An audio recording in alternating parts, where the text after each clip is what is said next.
I kind of have like a two-pronged question, and you kind of just addressed this. Like, you keep talking about like the health benefits of this diet versus this diet, and the vegan diet is so terrible and hard, and we're all malnourished. You said that. You never said that.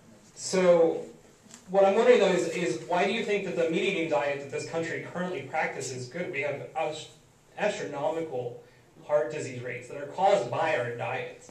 Heart disease kills more people than smoking and drinking and lots of terrible things. And my other question is for Mr. Messer.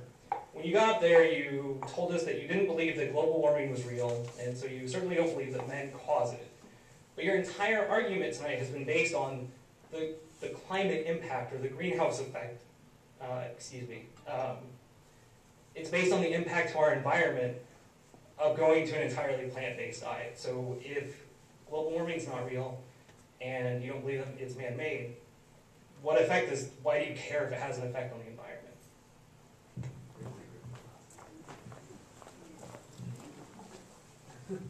Your personal disagreement with my positions have caused you to overinterpret everything I have said. I have not attacked veganism nor people who eat a vegan diet.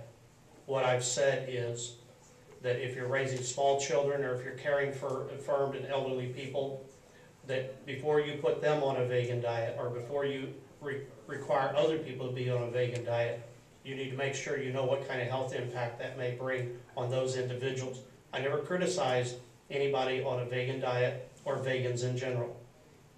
Nor did I say that I don't believe in climate change. I said I'm a skeptic about the research because I believe that you have to consider what both sides on the scientific scale are saying, because there are people on both sides. You can quote people from both sides. I didn't come prepared with those quotes because I admit that my focus was on the meat consumption issue. That's what Ben and I talked about at length, and I just had a disconnect and didn't catch, the meat consumption or reduction impact on global. I'll admit that was my fault, but I didn't come prepared for that. But I apologize that my general position on the issues, I believe, are probably quite different from your own, and that has caused you to overinterpret a lot of things that I've said. And I apologize for that, but I don't know how to repair that. Can you answer the question why you don't care? Or why do you care? Yeah, why do you if you're care? using arguments that you did mention. But don't care about what? Clarify what you mean. Why do you, if you are using arguments, if you want to reduce the carbon impact and you're skeptical, maybe, then why do you want to reduce the carbon impact? I think it's stepping up to the debate as it stands. First off, I care because I want people on both sides of this discussion to understand the realities of animal agriculture and the fact that you can't replace all animal agriculture with grain and vegetable crops. It's undoable. That I want people to understand. The other side of your question about why do I use that argument is because, well, if that's what you believe, if that's true, I'm a skeptic.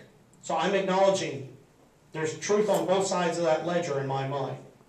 So if there is a human control or impact of the climate, then you have got to look at what the impact would be to try to convert that farmland currently being used for animal agriculture to human direct consumption agriculture, which is going to increase that carbon imprint.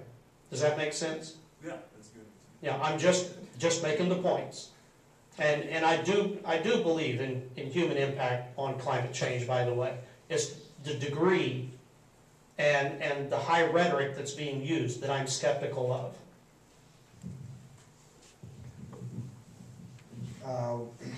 I'm not sure what I should respond to here. Did you have I think we hit your second question, but what was the first question? The first one was about health, and basically if a vegan diet is so unhealthy that you really have to be worried about it, it sounds like you're making the argument that a meat-eating diet is automatically healthy and you don't have to worry about it. I didn't say that. Neither one of us have said that. We didn't mean to. I'll tell you, for me, I read labels, and I look, and my wife will tell you I'm very concerned about protein.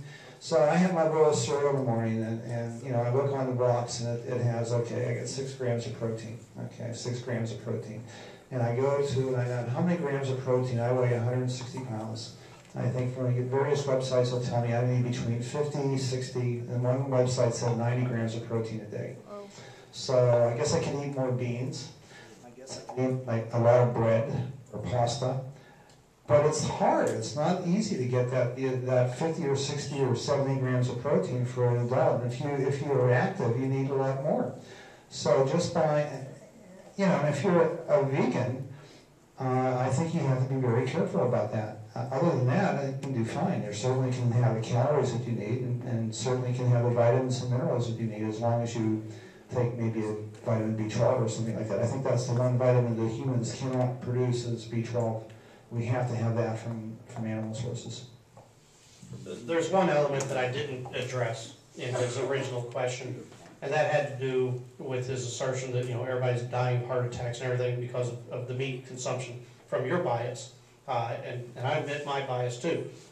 Just like we have discovered through experience and research that health is not determined by your strength so much as it is by your range of motion.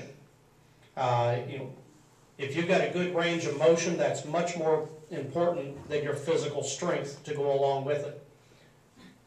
The people who are dying of heart attacks, who are eating the wrong foods, what you'll find predominantly, and this is what our culture is suffering from more than a balanced diet, because we've got a very diverse diet in our culture, but is a lack of exercise and activity. It's the sedimentary lifestyle that has settled into our culture that is at the core of obesity and obesity-related problems, and also early death related to heart failures and a variety of health impacts from just being sedentary in our lifestyle.